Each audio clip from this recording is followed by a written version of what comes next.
단순히 집중력이 좀 떨어지는 분들도 계실 텐데 네. 그런 것하고 네. 집중이 잘 안 되는 것 같고 네. 성인 ADHD는 네. 뭐 정도의 차일까요? 뭐 아. 어떻게 구분을 할 수 있을까요? 일단 증상이 지속적이어야 되고요. 그게 제일 중요해요. 그리고 어떤 가족이나 학교 생활, 직장 생활, 대인 관계에서의 그런 심각한 문제가 있어야 됩니다. 내가 좀 산만한 것 같지만, 뭐 일상생활에 그렇게 별 문제는 없어. 이런 경우에는 진단하기 좀 어렵죠. 성인 ADHD를 진단할 때 네. 과거력, 어렸을 때 그렇죠. 어땠냐가 매우 중요하잖아요. 네, 맞습니다. 그게 진단이 안 되고 성인까지 왔을 경우가 많으니까. 그렇죠. 네. 그렇지만은 성인이 이제 혼자 내원을 했을 때에는 과거에 어땠는지를 우리가 알 기가 없고요. 요새는 또 우리가 생활기록부라고 하잖아요. 네네. 근데 요새는 생활기록부도 선생님들이 잘 써주시는 경우가 많아가지고, 그거 보고 판단하기도 어렵고, 그렇습니다. 앞서서 ADHD는 유전성이 강하다, 네네. 가족력이 있다고 말씀하셨는데 네. 그러면 ADHD라는 게 뇌의 어떤 부분에 이상이 생기는 건가요? 특히 이제 뇌의 전두엽 부분에 가장 문제가 있다라고 생각이 돼 있는데요.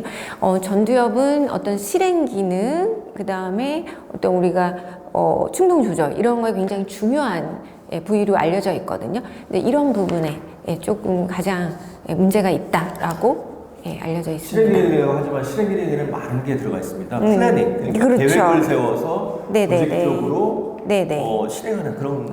네, 많습니다. 네. 네네. 계획을 세우고 어떤 조직화하는 뭐 그런 걸 실행기능이라고 할 수 있죠. 그게 이제 타고난, 그러니까 태어나서부터 그 뇌 기능에 문제가 있는 거죠. 뭐 100% 알 수는 없지만 어떤 생물학적인 요인, 유전적인 요인, 뭐 환경적인 요인이 뭔가 다 영향이 있지 않을까 이렇게 생각하고 있습니다.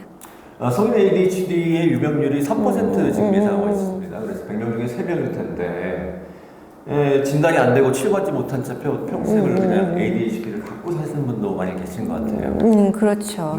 네. 진단이 꽤 중요할 것 같은데 혹시 내가 문제가 많았는데 병원에 와서 딱 네. 보니까 제가 성인 ADHD 진단을 네네. 받았어요. 그러면 반응이 보통 어때요?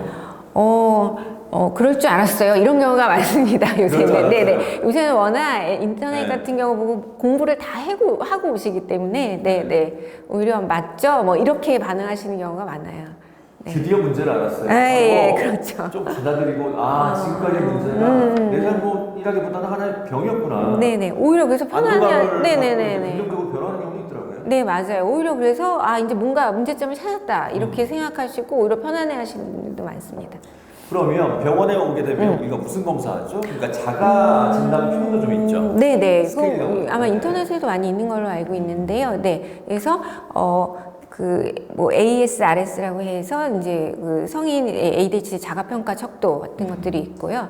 그래서 이렇게 간단하게 자가평가를 해서 뭔가 ADHD에 좀 뭔가 의심이 되지 않나 이런 거를 간단하게 알아볼 수 있습니다. 그거는 이제 자기 보고식이니까 네네. 자기가 이제 기입하는 거니까 좀 네네. 객관적인 검사가 필요할 텐데 네. 뇌의 주의력을 측정하는 그런 검사가 있죠. CAT라고 보통 하는데 네네. 설명해 주세요. 네, 우선 CAT는 우리가 컴퓨터를 이용해서 하는 주의력 검사가 되겠죠. 그래서 CAT를 통해서 우리가 ADHD의 그런 증상들을 우리가 알 수 있는데, 그렇지만 그걸 확진을 할 수는 없습니다. 왜냐하면 이건 임상적인 진단이기 때문에요. 그렇지만은 보조적인 도구로서 굉장히 중요한 검사 중에 하나이고요. 근데 그 외에도 우리가 뭐 지능 검사를 통해서 지능 검사 패턴을 통해서 우리가 또 집중력이나 이런 것들을 알아볼 수도 있고, 그 외에 정서적인 검사, 우리가 흔히 종합 심리 검사라고 하지요. 네. 그런 것들도 굉장히 많은 평가하는 데 도움이 될 수 있습니다. CAT를 좀 설명해 주세요. 이게 한 20분 정도 걸리는 검사잖아요. 네네네. 어렵습니까? 저도 해본 적이 있는데 네. 굉장히 어렵습니다. 어려워요. 네네네. 어렵고, 이게 이제 시각 검사, 그 다음에 청각 검사 두 가지로 나누어져 있거든요. 검사를 통해서 시각적인 집중력, 청각적인 집중력, 그 다음에 충동 억제, 이런 것들을 우리 항목별로 좀 자세히 알 수 있습니다. 앞서서 CAT는 이제 확진하는 검사는 아니잖아요. 그렇죠. 객관적으로 네네네. 도움이 되는 진단에 도움이 되는 검사긴 한데 네네.